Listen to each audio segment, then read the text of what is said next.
ഇപ്പോൾ കോടതിയെ ചാരി ഉള്ള മുഖ്യമന്ത്രിയുടെ മൗനം യഥാർത്ഥത്തിൽ CPM-നും മുഖ്യമന്ത്രിക്കും മറുപടി ഇല്ലാതായതുകൊണ്ടാണ് കോടതിയെ ചാരിയുള്ള മൗനം. കാരണം അദ്ദേഹം ഇതിനു മുമ്പ് എല്ലാ ഘട്ടങ്ങളിലും CPM സ്വീകരിച്ചു വന്ന നിലപാട് ഒരുപക്ഷെ നിങ്ങൾക്ക് ഓർമ്മയുണ്ടാകും.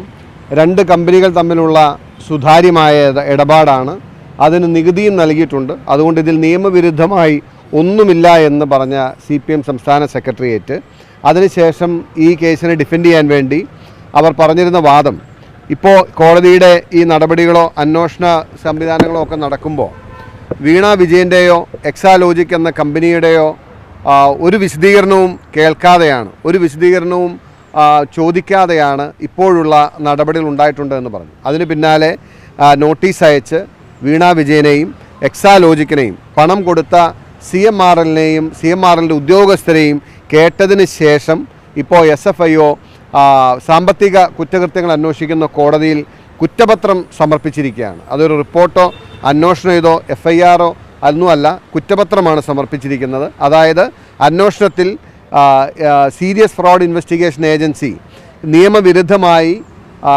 രാജ്യത്തെ കമ്പനി നിയമങ്ങളുടെ എല്ലാ മാനദണ്ഡങ്ങളും ലംഘിച്ചുകൊണ്ട് അനധികൃതമായി കരിമണൽ കമ്പനിയിൽ നിന്നും മുഖ്യമന്ത്രിയുടെ മകൾ വീണ വിജയൻ മാസപ്പടിയായി പണം കൈപ്പറ്റിയിരിക്കുന്നു എന്ന് കുറ്റപത്രം സമർപ്പിക്കപ്പെട്ട് കഴിയുമ്പോൾ ഇനിയിപ്പോൾ എന്താണ് മുഖ്യമന്ത്രിക്ക് പ്രതികരിക്കാൻ കഴിയുക? കോടതിയെ ചാരി ഉള്ള മൗനം, അദ്ദേഹത്തിൻ്റെ മൗനം നമുക്ക് മനസ്സിലാകും. പക്ഷേ ഇതുകൊണ്ടൊന്നും ഇതിവിടെ അവസാനിക്കത്തില്ല. ഒടുവിൽ ഇത് ഈ കുന്തമുന നീളുന്നത് മുഖ്യമന്ത്രിയിലേക്ക് തന്നെയായിരിക്കും എന്ന കാര്യത്തിൽ സംശയം വേണ്ട. SFIOയുടെ അന്വേഷണം എന്ന് പറയുന്നത് കമ്പനീസ് ആക്ടിൻ്റെ പെർവ്യൂവിൽ വരുന്ന കമ്പനീസ് ആക്ടിൻ്റെ വയലേഷൻസ് ആയി ബന്ധപ്പെട്ടാണ് അവർക്ക് ചാർജ് ഷീറ്റ് ഫ്രെയിം ചെയ്യാൻ കഴിയുക. അതിനു മുമ്പ് ഇൻകം ടാക്സിൻ്റെ അന്വേഷണം നടന്നു. ഇൻകം ടാക്സിൻ്റെ അന്വേഷണത്തിൽ ഇൻട്രീം സെറ്റിൽമെൻറ്റ് ബോർഡ് അവർക്ക് ഇൻകം ടാക്സിൻ്റെ പെർവ്യൂവിൽ നിന്നുകൊണ്ട് ഉള്ള വയലേഷൻസ് കണ്ടെത്തി, ടാക്സ് ഇവേഷൻ കണ്ടെത്തി അവർക്ക് ടാക്സ് ഡിമാൻഡ് ചെയ്യാൻ പറ്റും. അങ്ങനെയാണ് 100 കോടിയോളം രൂപ CMRL നികുതി അടയ്ക്കാൻ ഇടവന്നത്.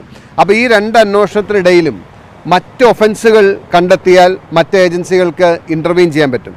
ഇപ്പോൾ സ്വാഭാവികമായിട്ടും ED ഈ SFIയുടെ കുറ്റപത്രം ചോദിക്കാൻ കാരണം ഇപ്പോൾ EDയുടെ ഷെഡ്യൂൾഡ് ഒഫൻസ് എന്ന് പറയും. അതായത് EDക്ക് അന്വേഷിക്കാൻ കഴിയുന്ന മണി ലോണ്ടറിങ് എന്ന് പറയുന്ന കള്ളപ്പണം വെളുപ്പിക്കുന്ന പ്രക്രിയയാണ് മണി ലോണ്ടറിങ്ങിൽ ഇൻവോൾവ് ആയിട്ടുള്ളത്.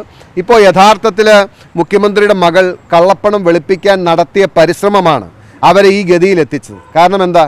സ്വാഭാവികമായിട്ട് പലരും ഈ ഇതുപോലുള്ള കമ്പനികളിൽ നിന്നും അഴിമതി പണം വാങ്ങുമ്പോൾ പണമായി വാങ്ങും. പക്ഷേ അതിബുദ്ധി പ്രയോഗിച്ചതാണ് മുഖ്യമന്ത്രിയുടെ മകൾ. അവർ വൈറ്റ് മണി ഉണ്ടാക്കുന്നതിന് വേണ്ടി നിയമപരമായി കമ്പനിയിൽ നിന്നും ഒരു ഫ്രോഡ് എഗ്രിമെൻ്റ് ഉണ്ടാക്കി, അല്ലെങ്കിൽ ഇല്ലാത്ത എഗ്രിമെൻ്റ് ചമച്ചുണ്ടാക്കി സേവനം നൽകാതെ സേവനം നൽകി എന്ന പേരിൽ ഈ പണം കൈപ്പറ്റി വൈറ്റ് മണി ഉണ്ടാക്കാനായി മുഖ്യമന്ത്രിയുടെ മകൾ പരിശ്രമിച്ചതാണ്. ആ വൈറ്റ് മണി ഉണ്ടാക്കാൻ നടത്തുന്ന പരിശ്രമം എന്ന് പറയുന്നതാണ് കള്ളപ്പണം വെളുപ്പിക്കൽ എന്ന് പറയുന്നത്. അതായത് വീണ വിജയൻ്റെ കയ്യിൽ, പിണറായി വിജയൻ്റെ കുടുംബത്തിൽ എത്തിയ പണം എന്ന് പറയുന്നത് അഴിമതി പണവും കള്ളപ്പണവുമാണ്. ആ കള്ളപ്പണത്തെ വെളുപ്പിക്കാൻ നടത്തിയ പരിശ്രമം ED അന്വേഷിക്കേണ്ട ഷെഡ്യൂൾഡ് ഒഫൻസിൻ്റെ പട്ടികയിൽ വരുന്നതാണ്. അപ്പോൾ സ്വാഭാവികമായിട്ടും EDക്ക് അന്വേഷിക്കാൻ കഴിയുന്നതാണ്. ഇതിനു മുമ്പ്, എത്രയോ മുമ്പ് ഈ സാഹചര്യങ്ങൾ EDയുടെ മുമ്പിലുണ്ടായിരുന്നു. സ്വാഭാവികമായിട്ടും അവരുടെ നടപടി എന്താണെന്ന് നമുക്ക് കാത്തിരുന്ന് കാണും. ഈ കേന്ദ്ര ഏജൻസികളുടെ പല അന്വേഷണങ്ങളും, പ്രത്യേകിച്ച് പല കേസുകളുടെ അന്വേഷണവും പൊളിറ്റിക്കൽ സെറ്റിൽമെൻ്റ് ആവുന്നു എന്നുള്ള ആരോപണം കോൺഗ്രസ് ഉന്നയിക്കാറുണ്ട്. അപ്പം ഈ കേസിലും എങ്ങനെയായിരിക്കും? എന്താണ് നിങ്ങളുടെ ഒരു പ്രതീക്ഷ ED കൂടി വരുമ്പോൾ? ഇതുവരെയുള്ള അനുഭവം വെച്ചിട്ട് കേന്ദ്ര ഏജൻസികൾ മുഖ്യമന്ത്രിയോ അല്ലെങ്കിൽ ഇവിടുത്തെ CPM സർക്കാരിനെയോ ദുർബലപ്പെടുത്തുന്ന, അല്ലെങ്കിൽ പിണറായി വിജയനെ ദുർബലപ്പെടുത്തുന്ന ഒരു സമീപനം എടുക്കുമെന്ന് ഞങ്ങൾ കരുതുന്നില്ല. കാരണം ഇതുവരെയുള്ള നമ്മുടെ അനുഭവം അതാണ്. ഇപ്പോൾ സ്വർണ്ണക്കടത്ത് കേസ് മുതൽ പരിശോധിച്ചാൽ നിങ്ങൾക്കറിയാലോ, മുഖ്യമന്ത്രിയുടെ പ്രിൻസിപ്പൽ സെക്രട്ടറി എത്രയോ കാലം ജയിലിൽ കടന്നു. ഒരു കാര്യമില്ലാതെയാണോ? ഒരു മെറ്റീരിയൽ ഇല്ലാതെയാണോ? പക്ഷേ കേന്ദ്ര ഏജൻസികൾ ആ കേസുകളിൽ ഒന്നും തന്നെ കാര്യക്ഷമമായ അന്വേഷണം നടത്തി പ്രോസിക്യൂഷൻ നടത്തിയതായി നമ്മുടെ മുമ്പിലില്ല. പക്ഷേ കേന്ദ്ര ഏജൻസികൾ കേസ് രജിസ്റ്റർ ചെയ്യുകയും അല്ലെങ്കിൽ അന്വേഷണം നടത്തുകയും ചെയ്തു. അതിൻ്റെ പിന്നാലെ BJP തൃശ്ശൂരിൽ ഒരു പാർലമെൻറ്റ് സീറ്റ് ജയിച്ചു. അതിനു മുമ്പ് തൃശ്ശൂർ പൂരം കലക്കുന്നതിന് വേണ്ടി കേരള പോലീസിനെ ഉപയോഗിച്ചതായി നഗ്നമായ തെളിവുകൾ, പച്ചയായ തെളിവുകൾ നമ്മുടെ മുമ്പിലുണ്ട്. തൃശ്ശൂരിൽ വ്യാപകമായി CPM-ന് ശക്തി കേന്ദ്രങ്ങളായ നിരവധി മേഖലകളിൽ സുരേഷ് ഗോപിക്ക് ധാരാളമായി വോട്ടുകൾ ലഭിച്ച കണക്കുകൾ നമ്മുടെ മുമ്പിലുണ്ട്.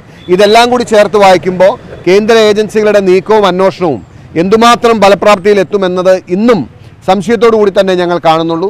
ഈ കാര്യത്തിലൊന്നും അമിത പ്രതീക്ഷയോ അമിത ആവേശമോ കോൺഗ്രസിനോ യു ഡി എഫിനോ ഇല്ല.